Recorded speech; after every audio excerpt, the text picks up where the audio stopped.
How we doing out there, guys? Welcome back to the Money Stop, the most important NASCAR betting stop of the day. If you're hearing me lead the show, that can only mean one thing. Steven is not here. The voice of the Somerset Patriots, the Yankees AA team, has no voice. He lost his voice. I'm going to say probably cheering for Aaron Judge to start the season off, maybe screaming because the Yankees have lost 4 in a row now. But either way, Steven is not here today. Want to wish him well. I'm sure he'll be back next week. But in his place, we've only had one other person fill in for him. That's the guy manning the board over there, Cody Johnson, my good friend. And today, we got a very special guest in Richie Flores from SpeedFreaks, my good friend right here. How we doing? Doing great. And you know what we missed there, Cody, Cole? We needed the, when you introduced me, I feel like we really needed the rap horns. Pew, pew! That's right. Richie is in studio for the Money Stop. Here we go, guys. I want to start off by saying Richie made a great call last week on SpeedFreaks, or it might have been Horsepower Hump Day, actually, for his own little Money Stop prop proposal for F1. So why don't you share with the viewers your hit from last week and why we should have some confidence in you for the Money Stop today. Yeah, so last week on Horsepower Hump Day, I told y'all I came with Richie's Money Stop, which is my Formula One best bet for the weekend. And last week they were in Japan, and I told everybody that you should bet Max Verstappen to finish top 2. And that, surprisingly for me, was a plus 180 return. And guess what? He went out and won the damn race from pole. So I hit last week. I have an idea of what I'm going to go with this week. I think we'll do that at the very end of the show. So if you're a Formula One fan, as well as an NASCAR fan, stick around. I'll get you. I teased it on Horsepower Hump Day this week. I said, tune in to the Money Stop. I'll hit you with my Formula One best bet. I have one. I think I have one in mind. It is not Lewis to win the race. So stick around. Stick around with my Formula One best bet too. I hopefully win you some money this weekend. Nice. I'm pumped up for that. In Bahrain, which was not the kickoff race this year. They moved it back for whatever reason. But anyway, I digress. Continue, Cole. I'm pumped up because I have not followed F1 very closely. I know you're very knowledgeable in that form of racing, so should be some money to be made on that front. But I want to rehash Darlington really quickly here before we get into Bristol.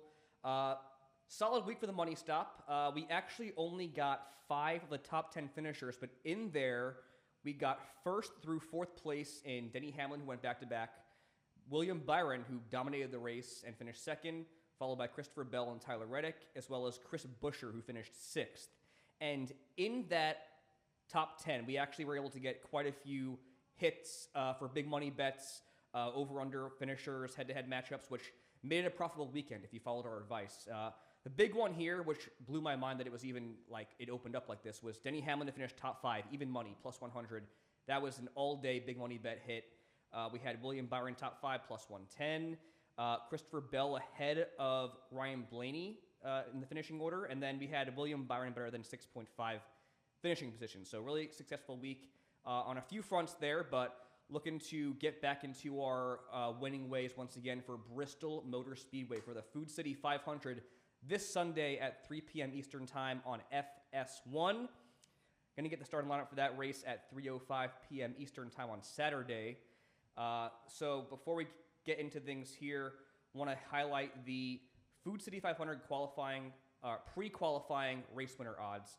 Leading things off is none other than Kyle Larson, the reigning winner at Bristol at plus 400. Then we got last week's winner, the back-to-back winner, Denny Hamlin at plus 425 for the race win, followed by Christopher Bell, plus 650, Ryan Blaney, plus 750, and Chase Elliott rounding out the top 5 at plus 900. Now, what stands out to me about these top 5 shortest odds for the race win is that William Byron, your runner-up from last week, Daytona 500 champion and a contender every single week this season, is not on the top 5 shortest odds for this race win. Richie, do any of these names stick out to you when you look at the top 5 shortest odds for the race win? I mean, I think for me, it's Denny Hamlin right now, right? It's just like when Christopher Bell was on his run earlier this year and he won those back-to-back races, it just, for whatever reason, that momentum just seemingly paid off for him. And in a race like Darlington, where track position was maybe the biggest part of the race and how it played out for the most part, Denny Hamlin had the X factor, which was that pit crew got him off of pit road first on the money stop. That's right. Wink.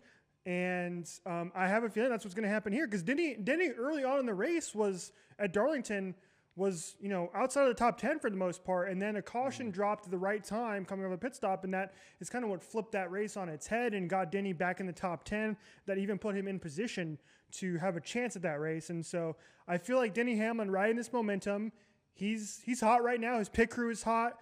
And I like Denny Hamlin here to try and get that third consecutive race win. He's as far as I know, he's pretty good at Bristol, right? He's got that momentum. He's got that pit crew that can get him off pit road during the money stop. So to me, it's Denny Hamlin that sticks out. I think that's a perfect way to kick off our Take It to the Bank segment where we highlight 12 drivers, 4 favorites, 4 sleepers, 4 value picks for Bristol Motor Speedway.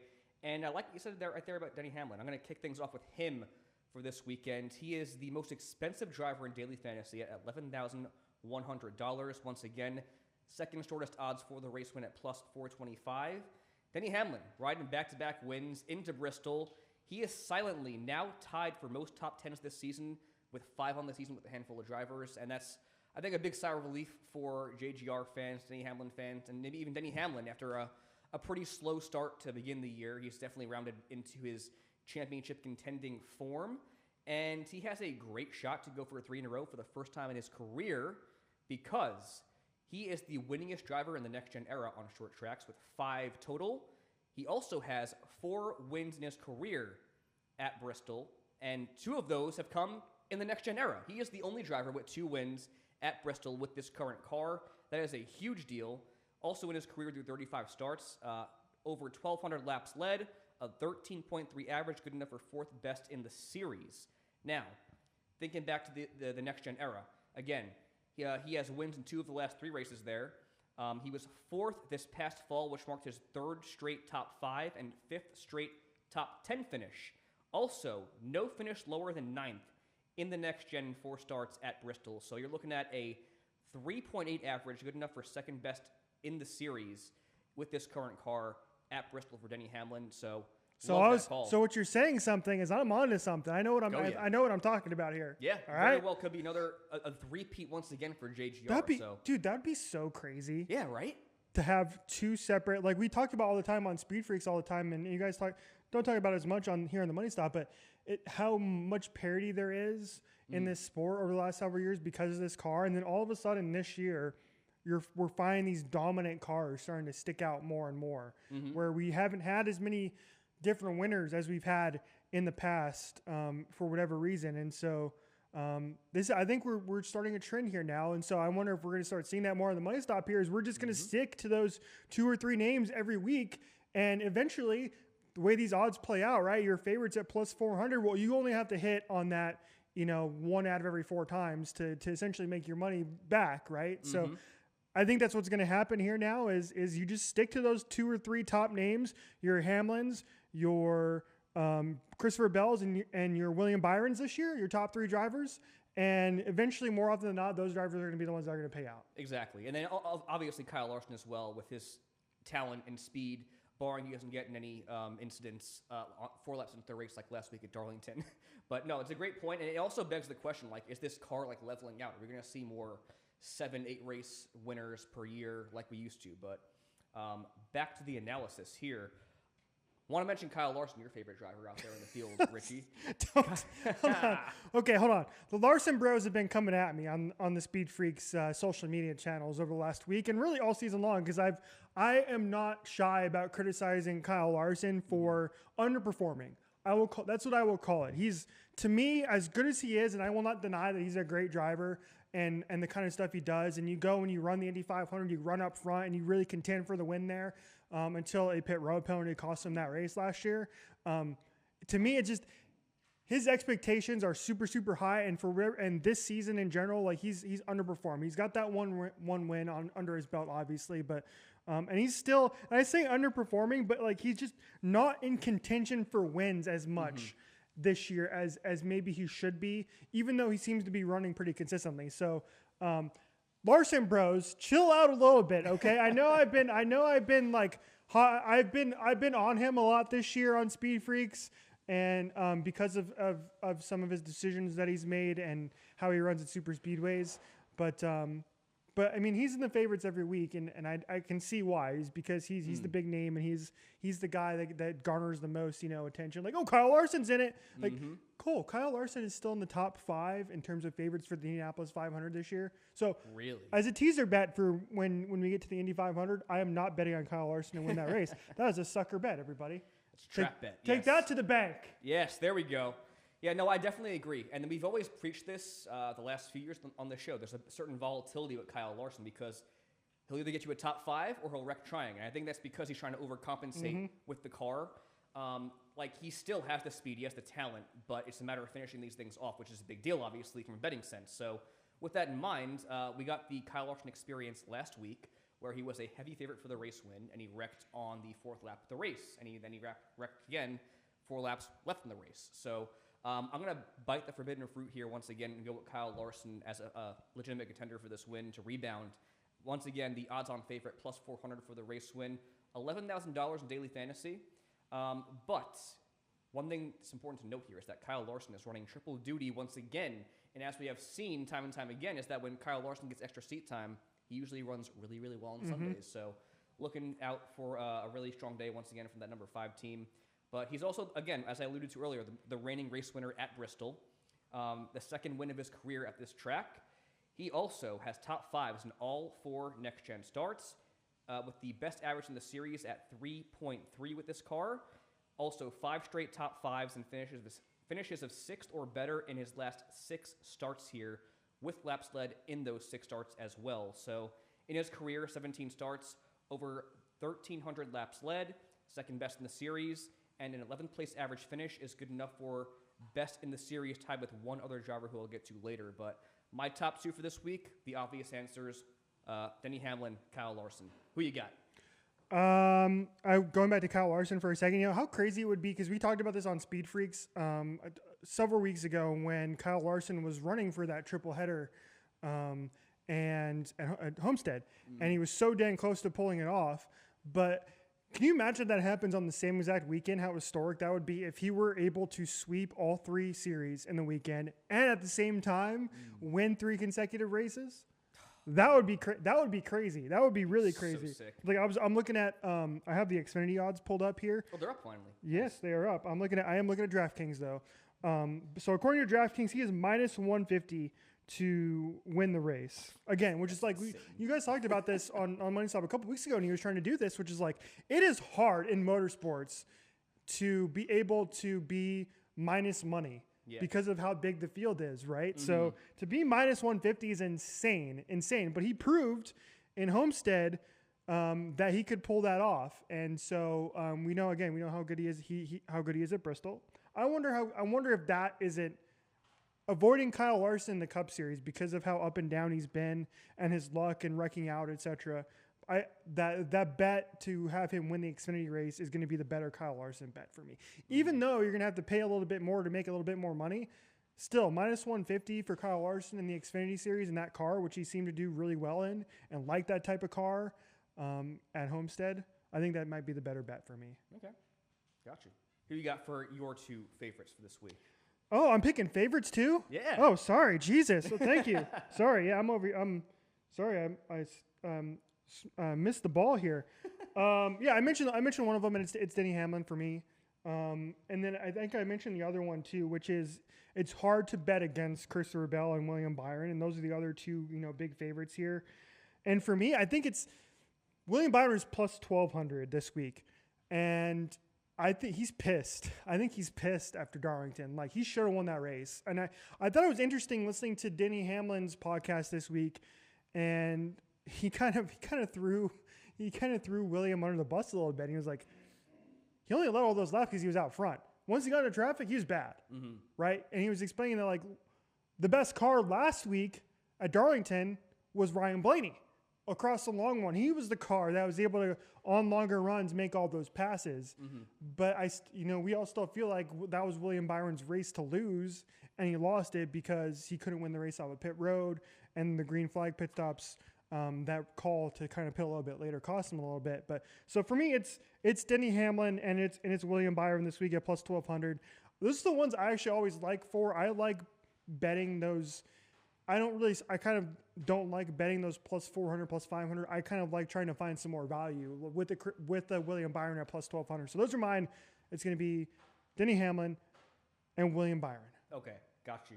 And now I mentioned earlier when we were going through the race winner odds, I thought it was bizarre not seeing William Byron like in that top 5 shortest odds for the race win. But you look at his numbers for Bristol, it kind of makes sense.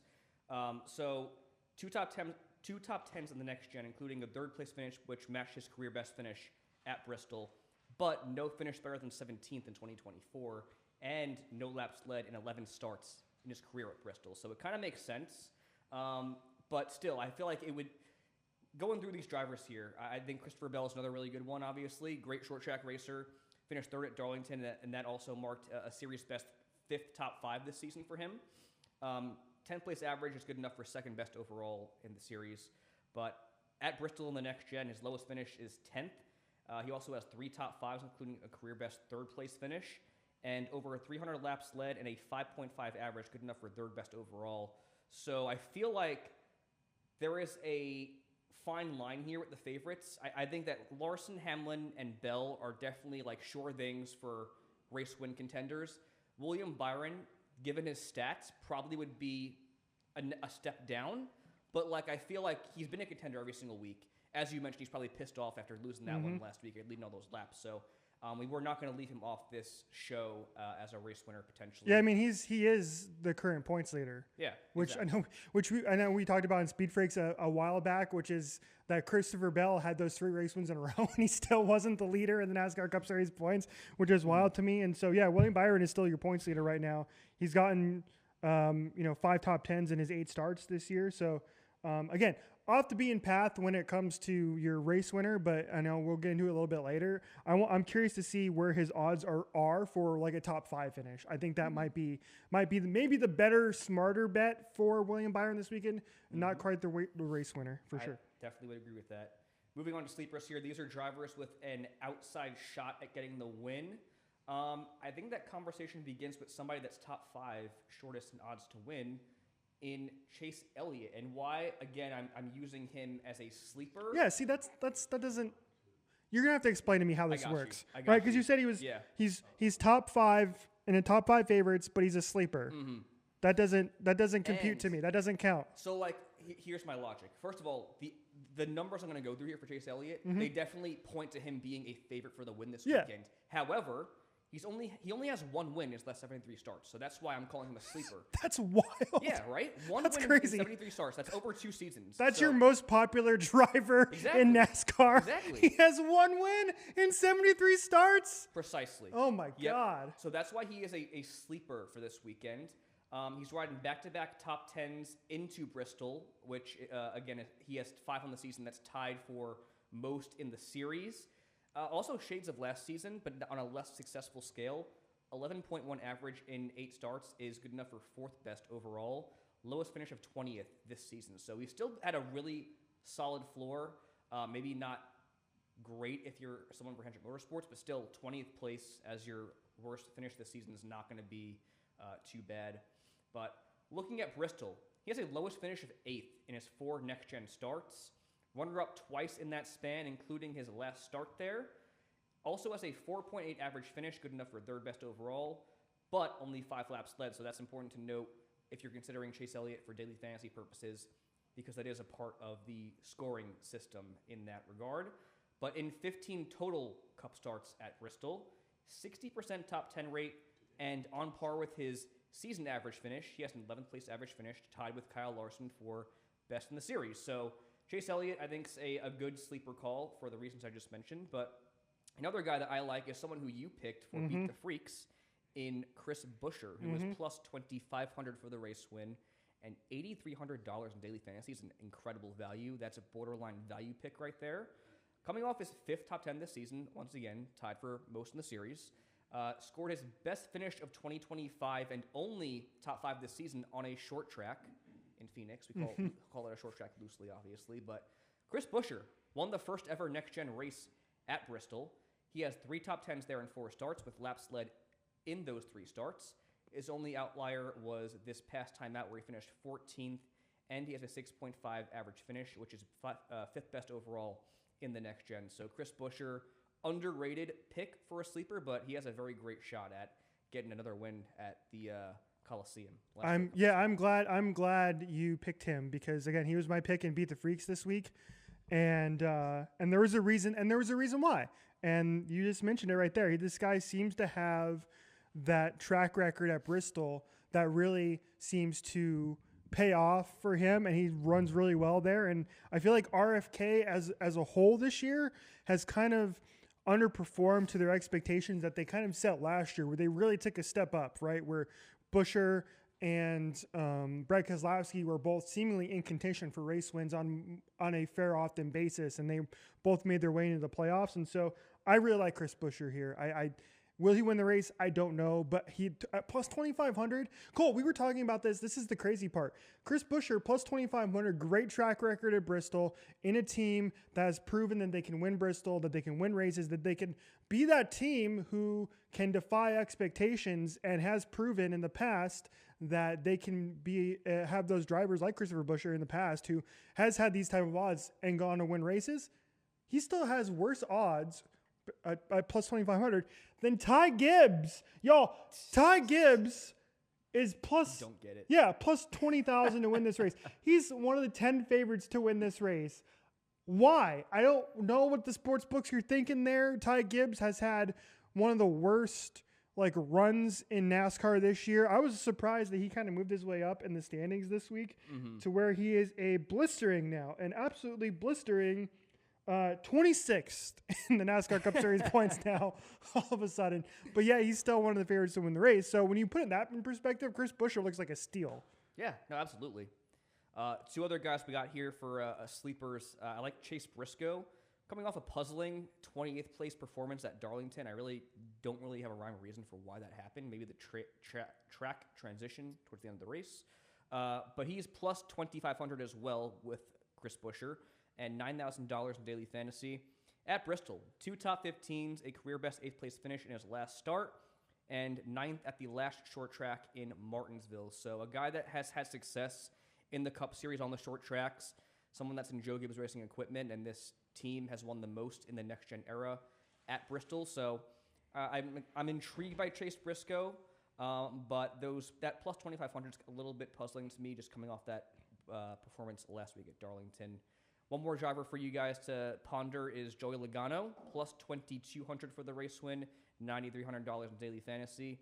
Unable to go back-to-back in top 10s, finished 13th at Darlington as one of our sleeper picks last week as well. But at Bristol, 29 starts, 2 wins, last in 2015, 770 laps led, and a 16.7 average, which isn't lighting up the stat sheets, but it's moderate for a sleeper. Yeah, I'm staying away from him, Joey Logano, for now. He has yet to win a race this year, and he's proven over and over again that this team with Paul Wolf, they take this regular season as a one big test to get better when it matters. So, granted, he has yet to win that race that locks him into the playoffs right now, but he is somebody I'll stay away from pretty much the entirety of the regular season until we get to the playoffs. And then he'll become somebody that you want to bet on every week. Oh, yeah. You can't ignore him in the playoffs. Yeah, but right now in the regular season, he underwhelmed all of last season in the regular season. He really did. So he doesn't impress me much. I'd stay away from Joey Logano for now. I think these numbers, too, would also back that up because he has a 34.5% top 10 rate in his career at Bristol. His last top 10 came in 2019, so it's not looking good for the number 22 team. Best finish of 22nd in the next gen with 2 DNFs. So the reason why I went with Logano as our final driver in the sleepers category was because he's had speed this season. He has not been able to maybe get the results he deserves, but I think the experience is going to play a big factor. Again, he has 29 starts here. That's one of the most in the series. So I think just playing on the experience factor and the speed that we've seen from him and that stable with Ryan Blaney this year is going to be what makes him a solid sleeper. But yeah, someone that I wouldn't really advocate for maybe for daily fantasy. It's somebody that you would look for as like a finisher problem. You want to bet him for a top 10 finish right. Or maybe one of the over-under positions depending on what they have in that for Grid Rival. But agree with you there. Sleepers once again, Chase Elliott, Chris Buescher, Joey Logano, and Chase Briscoe. Moving on to value picks here, we've got 4 drivers that profile as the best values in the field. This can be for your top 10 prop bets, for your daily fantasy purposes. And I want to kick things off here with a name that has not been mentioned on the show in a while this season. Going to be Michael McDowell, plus $15,000 for the race win and $7,100 in daily fantasy. That is shockingly our cheapest driver in this section. Still in search of his first top 10 this season, but he has finished 11th twice, which is where he finished 3 times, actually, at Bristol in the next gen. And his other finish in the next gen for his 4th start was a career best finish of 6th in the fall of 2023, a race I was actually at. And I remember being at that race and seeing him run up front. He was pretty much top 4 the entire day. And I was so impressed by how he was able to maneuver his car and just stay in that position. So a driver you don't really think about when you go to Bristol, but in the next gen, he definitely has a handle on this track. Once again, 3 11th place finishes is really consistent. That 6th place finish in the fall of 23 is also encouraging. So underrated value for this week, but one that could definitely be a good back marker for your lineup. And I'm going to go with Josh Berry. Josh Berry, plus $3,000 for the race win, $7,700 in daily fantasy. Another fast day, foiled at Darlington. He was running top 10 for a majority of the race. Then he got spun out on the backstretch and had to exit the race. That also marked back-to-back finishes of 30th or worse this season. So not the best indicator of momentum for Josh Berry, but I think the speed has been there pretty much every single week for that team. And you think of him as a short track ace, so I'm intrigued to see how he does. You look at his short track results this year, finished 4th at Phoenix, had 40 laps led at Martinsville before he got caught up in a wreck there as well. But at Bristol, he has 2 starts, a best finish of 12th with laps led in the spring of 2024. So not a whole lot to back up Josh Berry as far as results in the Cup Series at Bristol, but I think he's a well-equipped short-track racer, and he's had speed this season to where I feel confident in putting him in. I'm intrigued by that Josh Berry selection, and part of the reason why is something I talked about a little bit earlier, which is all these short tracks, and really NASCAR in general this year, something we talked about on Horsepower Hump Day is like these cars are so close together now that it's hard to pass on a lot of these tracks because they're so close together that there's not a lot of drop-off from your top-table teams to your mid-table teams. So thing about Josh Berry has now is that he has that win under his belt. Mm-hmm. So the importance of that being is that maybe you can, especially for a team like Wood Brothers, is you can kind of gamble a little bit. Mm-hmm. And what I mean by that is on a track like Bristol where we don't expect there to be a lot of passing, you can gamble in terms of your strategy a little bit and maybe try and get better track position. Because I think that obviously, I think Bristol is going to be a track position race. Like we've seen the last couple of weeks at Martinsville and Darlington where track position mattered so much. And so I'm wondering if that might pay off for Josh Berry in this as we move on through the regular season, is that we are able to see the Wood Brothers use strategy to their best as their best option to getting better finishes and getting that track position. And Bristol's the perfect track to play that out. Mm-hmm. Definitely. Who you got for value picks? The one you did have down here that doesn't do anything for me at all is okay. Michael McDowell. Gotcha. Right. You had him at plus 15,000 here. Fast in qualifying. All right. And it would not surprise me if he went out and won the pole at Bristol. He's for whatever reason, he's the new front row draw. He's won multiple poles already this year. I do not like Michael McDowell on anything other than road courses. All right. Okay. So I would avoid Michael McDowell at all costs. But yeah, you do have Ryan Preece down here as well. And he's somebody who intrigues me too, because he's somebody who you highlighted on a Horsepower Hump Day show weeks ago on the SpeedFreaks YouTube page. And you brought him up as somebody who is just right there on the edge of earning his first career victory. Mm-hmm. And I mentioned already that I liked RFK as a group who is like right there, that is just trying to find that extra little oomph to get back into victory lane like they did last season. Mm-hmm. And so, I would go with Josh Berry and Ryan Preece in that category for me. Very nice. Yeah, Ryan Preece plus 3,000 for the race win, so tied with Josh Berry. $7,500 daily fantasy is a really good value. 15th at Phoenix, 7th at Martinsville are 2 other short tracks this season.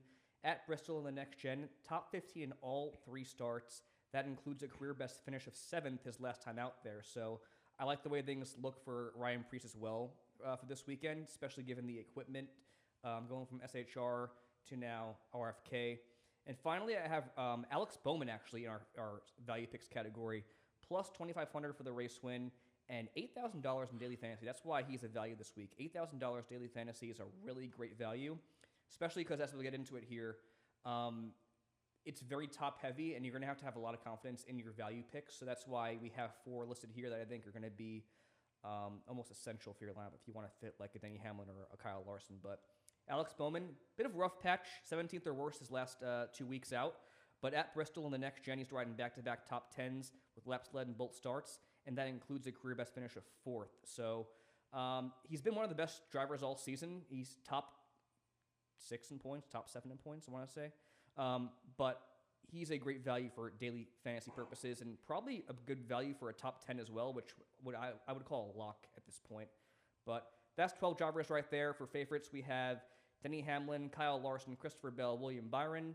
Sleepers, we got Chase Elliott, Chris Buescher, Chase Briscoe, and Joey Logano. And value picks, we have Michael McDowell, Josh Berry, Ryan Preece, and Alex Bowman. Narrowing that down to 3 drivers each, a favorite, a sleeper, and a value.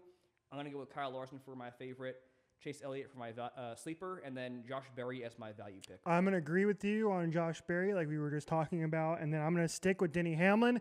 I really do think he has a great shot of pulling off 3 in a row, and then I'm taking Christopher Buescher because I took him and beat the Freaks, and I don't want to give away tires this week. So shout out General Tire. Love the confidence right behind us here. There we go. There you go. I need some myself actually. My car is not handling too hot right now. GeneralTire.com, baby. Yes, sir. Yeah. All right, moving on here to big money bets. These are prop bets where you can feel more confident placing a larger sum of money on for a bigger payout. These could be top 10 finishes, top 5 finishes, you name it. It's just a different bet than a race winner to where you can feel more confident and put a larger sum of money down. The 2 that I have highlighted here, and as of right now recording on Wednesday, they only have these up on DraftKings. Usually BetMGM has the better payout for NASCAR, so these drivers' props for this segment will likely even be more favorable once BetMGM goes live. But I like Chase Elliott for a top 5 at plus 110 and Chris Buescher for a top 10 at plus 100. Ooh, that's a great pick. A really that's good one. That's it. That's the bet right there, man. That's a great one. Mm-hmm. That's along the lines of last week where they had Denny Hamlin plus 100 even money for a top 5. I would hammer that one all day. Right. All right, cool. Do you have any other ones besides those 2? Or? Yeah, the one I'm looking at, and we were talking about William Byron in the favorites category, is somebody who you need to pay attention to every week now because he's been so good. He is plus 400 to be the top finishing Chevrolet. And again, coming off of that disappointment at Darlington, I really believe that that he has a good shot not only to win this race, as we talked about earlier, but I think he is going to be the top finishing Chevrolet. Plus 400. I like that. Yeah. Good call. Awesome. Moving on here to over, under, or better, worse finisher props. These are where Grid Rival gives you a finishing position for a driver. You get to pick if driver is going to finish better or worse than that denoted position. I got 3 here that I keyed in on. I liked Kyle Larson better than 4.5, so 4th or better. I know that's a very slim margin, but Kyle Larson, again, has finished top 5 in all 4 of his next-gen starts at Bristol. He won the last race there, and he's coming off a really embarrassing day at Darlington. I fully expect him to finish top 5. I think I would say it goes as far as saying a podium finish in this race, so I'm going to go with that one. I also like Ryan Blaney under 6.5, and that's going to be a weird one because he was one of the top 5 shortest odds for the race win. And I said the same thing last week with Darlington. I really didn't understand why he was top 5 in odds. Sure enough, he finished second and probably had the best car in that race. But same thing for Bristol here. 6th in his last start was his only finish better than 16th in the next gen at Bristol. So that's why I don't feel as confidently in him this week. And I also went with the worse than 13.5 for Tyler Reddick. So 13th or worse for him. Tyler Reddick only won top 10 in his career at Bristol in the Cup Series. That was in 2020. 7 starts. Best finish of 15th in the next gen with a 22.5 average with this current car. 20.8 average in his career. So he has not been good at this track at all. Just one that he has not gotten a handle on quite yet. Even Bubba Wallace struggled at this track. So don't feel great about those 2 drivers in Ryan Blaney and Tyler Reddick. Any over, under, better, worse props for you? Yeah, you were talking about Grid Rival. I tried to pull up Grid Rival, Cole, on my computer, and I couldn't get it to work. So we're just gonna have to go with your bets for this weekend on that. The Kyle Larson one. Again, dude, like I don't know what it is about Kyle this year, but top 5 for me. I don't think he's one of the 5 best drivers right now in the NASCAR Cup Series. I don't. Fair. And so if I bet the over 4.5, that means he has to finish outside of the top 5, correct? If you bet over 4, or it's better or worse, basically. So you're betting him to finish 4th or better, or 5th or worse. Yes, 5th or worse. That's where I'm going. That's where I'm going with that. All right. And again, it's a tough bet to make because he has been so volatile. It's like I said, he's going to get you a top 5, or he's going to wreck trying. So I understand the pushback on that one. But those were my top 3. Again, Larson better than 4.5, Blaney worse than 6.5, and Reddick worse than 13.5. Now for head-to-head parlays, I've got 4 I'm keyed in on here. The first one is Kyle Larson to finish 3 positions better than Ryan Blaney. Again, Ryan Blaney, 1 top 10 and 4 next-gen starts. No finish better than 16th in his other 3. So that's one I like quite a bit. I like Denny Hamlin better than 4 positions over William Byron. And again, that's a tough sell there just because of the caliber driver that William Byron is and how he's done this season. But looking at his numbers from Bristol, that's why I would kind of key in on this one. And again, we mentioned Denny Hamlin's results here. 2-time winner in the next gen, 4-time winner overall, and just really damn good at this track. So that was another one that might be a bit divisive, but I'm a big fan of Chris Buescher to finish within 2.5 positions of Chase Briscoe. I also like Logano to finish 1.5 positions within Tyler Reddick. Again, mentioned Tyler Reddick and how he has fared at this track in his career. So give me Larson over Blaney, Hamlin over Byron, Buescher over Briscoe, and Logano over Reddick. I'm gonna let you stay with those again, but there is one that's on the similar lines that I really, really like here. Head to head on DraftKings, they have Ty Gibbs and Kyle Busch head to head. Now, this is going back to what I was talking about earlier, how Ty Gibbs is, for whatever reason, like one of the 10 best favorites in this race. Kyle Busch has not ran well this year either. He's really struggled again this year with RCR. But Kyle Busch is plus 105 head-to-head against Ty Gibbs. Ooh. And there is no way in hell, to me, that I'm ever going to pick Ty Gibbs in 2025 over Kyle Busch. So give me Kyle Busch plus 105 over Ty Gibbs. That's a great one to make as well. Great call on that. I mean, he's the winningest driver right now at Bristol. He has so many laps led there. One of the best all-time, I'd say, probably at Bristol. Yeah. So that's a no-brainer in my opinion, especially for above even payout. That's just insane. For someone who's 26th in points and just been downright awful this entire Cup career at this point. Yeah, so. Another one on here too, going along the lines of kind of betting along with my assumption that Denny Hamlin is going to do really well in this race, which is they have Denny Hamlin and Kyle Larson available as well. And Denny Hamlin is minus 120, so you do have to pay a little bit more. But I do like Denny Hamlin over Kyle Larson too, so Denny Hamlin is minus 120. Gotcha. Awesome. Good stuff there. Moving on along to our final prop daily fantasy predictions of the week. Got a lineup here consisting naturally of all drivers that we've mentioned on the show. And again, I preface this in our value picks section. You're going to have a lot of confidence in the drivers that we mentioned because it's a very top-heavy lineup. I think there's a very, very thin line between your aces, the drivers that can be considered sleepers, and then your value picks. So I think this thing has to lead off with Kyle Larson. Once again, ton of laps led here. Best average finish in the series in his career, or over his career, 17 career starts, and then best average finish in the next gen. Top 5 again in all 4 of his starts. So I have him leading this thing off. I've got Chris Buescher as our second most expensive driver, followed by our 4 value picks in Alex Bowman, Josh Berry, Ryan Preece, and Michael McDowell. I don't know if you have anything to add on that. I don't know if you made a lineup or not, but it's a very difficult week for daily fantasy. Yeah. It's one that I would almost advocate not to do. I think there's going to be enough value in the finisher props and the over/under better worse finishes that's where your money's going to be made. Right. Yeah, I'm not a big daily fantasy guy. It's not my alley. It's hard to understand. So I will let you take the reins on that and listen to Cole. Okay. Everybody. Cool. Money Stop Mafia. That's what you guys are called, right? That's right. Yeah. That's right. All right. So one more thing to take care of here, putting our money where our mouth is, choosing our race winner and sleeper picks for this weekend. Once again, we cannot pick the same drivers. We alternate, so I'll let you pick the winner first because you are our guest host. But the parameter for a sleeper is 15th or lower in the race winner odds for BetMGM. Right.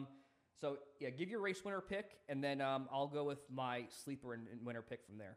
Okay, so my number one overall draft pick this week, I've been preaching all along, Denny Hamlin. Yeah, I'm taking Denny Hamlin. Nice. Let me see here. Okay, so 15th or lower in the odds on BetMGM is Josh Berry and lower. For me, my race winner pick, I'm going to go with Kyle Larson. I've been pretty upfront about that. I love his track record in the next gen in his career here. He's the reigning winner at this track, obviously. And I just think coming off that day at Darlington, he's going to be fired up. And again, running triple duty is a huge deal for him. He needs the extra seat time to really put the hammer down on Sundays. So give me Kyle Larson for a race win this weekend. And for a sleeper, man, I'm going to go with Ryan Preece, actually. I love what you had to say about him. The speed's been there all season. Top 15 in all three of his next-gen starts at this track, and that was in subpar equipment. He's in a better position now with RFK. He's been contending for top 10s, even top 5s on some weekends. So give me Ryan Preece. I will take, like I mentioned before, taking him and beat the freaks. I'm going to stay on that line of thinking. Give me Christopher Buescher if he counts. I know he's plus 25,000, so I don't know. Does that count? We'll let it slide. Will it slide? Yeah, we'll let it slide. All right. He's plus 25,000, man. That's a pretty damn good payout. Okay. No, that's a great payout. That's a great value this week. Also, as I was going through, I was like, because I mentioned Chris Buescher as a possible top 10. I just looked that up here. He's even money to get a top 10 this week too. So he is. There you go. That's there you go. Yeah, Richie's over here trying to make you guys some money in the Money Stop Mafia. That's right. Doing a great job filling in here. Awesome. All right. Well, that is all. We can't go yet. Wait, it's right. No, F1. Yes. The good stuff. Yeah. Let's hear it. This is the stuff. This is where you should be tuning in really closely because, again, he made a great call last week. Yes. Very in tune with F1. So I respect his analysis and his input for all this stuff. So let's hear it. I'm going to turn so that way I can look directly at the camera for this. Okay. So the thing about F1 is it is very top heavy. So it's very hard to find value a lot of times when you're trying to make picks for Formula One in terms of betting. And it's no different this week, right? Where you have the McLarens as your big favorites at plus 160 and plus 180. Obviously, I really do think they should be the favorites, but I'm going to stay away from them for now. So my best bet, I think, for this weekend is going to go to Mercedes, and it's not quite going to go to your boy Kimi Antonelli, who I really, really like as a driver. And I at some point, he's going to get his first career win this season. I really do. Nice. Let's go. However, my pick here is going to be somebody who has kind of stayed out of the fracas for the most part this year and has been able to back up his qualifying runs as that kind of second tier outside of the McLarens. I think the Mercedes are the second best car this year on the grid. And usually if you're in the second best car, you can finish third and fourth, and that's how you put together podiums and top four finishes. So for me, I'm taking George Russell to finish top four. He's minus 150, so you do have to pay up a little bit more money. But at a track like Bahrain, I do believe that betting the second best car on the grid to finish top four is a pretty safe bet. So George Russell, top four finish, minus 150. Okay. I will definitely be keyed into that one. And since I'm not heavily invested into F1, I might actually put some money on that. Oh, let's go. Come on. I'm riding with that, Richie. Good call. I will say real quick before we go, Lando Norris is actually the favorite to win this race, which is wild to me. I mean, again, we got to go, and I can rant on this, but we'll keep that for another day. All right. What about Lewis? Where's he going to finish? Lewis Hamilton is plus 20,000. Oh my God. He's plus 120 to finish top four. Let's see where he's at to finish top six, actually. Plus 20,000? Yeah. He's minus 275 to finish top six. So the way the Ferrari is going this year, they're lucky to finish in the top six. So is the top six the equivalent of like a top 10 in NASCAR? I'd say so because there's generally like you have your top three teams for the most part, Red Bull, Mercedes and Ferrari and McLaren here. So yeah, so top six is really where you want to be at to really be in contention for a constructors title. Okay, yeah. Gotcha. Last thing I wanted to mention before we left, actually. So there is no odds up yet for the Truck Series race, but we have the Xfinity and the Cup ones obviously out. I was going to kind of give you the number for the 3-race parlay for Kyle Larson to sweep the weekend. But for just Xfinity and Cup, it comes out to plus 757. Put $10 down on that, you get $85.71 back. So, yeah, I just looked it up on DraftKings. I know because MGM doesn't have it quite yet, but Kyle Larson minus 125 in the Truck Series. I'm not making that bet. I'm taking Corey Heim. Okay, there we go. Taking Corey Heim. Heim time, baby. Plus 550. Good stuff. Yeah, he's been the best driver in the Truck Really? Series this year. Plus 550. That's really good. Yeah, he should have won that race in Homestead and got screwed over by an electrical problem. Yep. So give me Corey Heim to take it home at Bristol. All right, another one. There we go. All right, that'll do it for today. We're going to drop the jack on the most important NASCAR betting stop of the day. Thank you so much for listening along. Thank you, Richie, for filling in for Steven. Hopefully he'll be back next week. I'm sure he will be. But in the meantime, drink a lot of Mountain Dew. And let's hope we make a lot of money along the way. Enjoy Bristol, guys.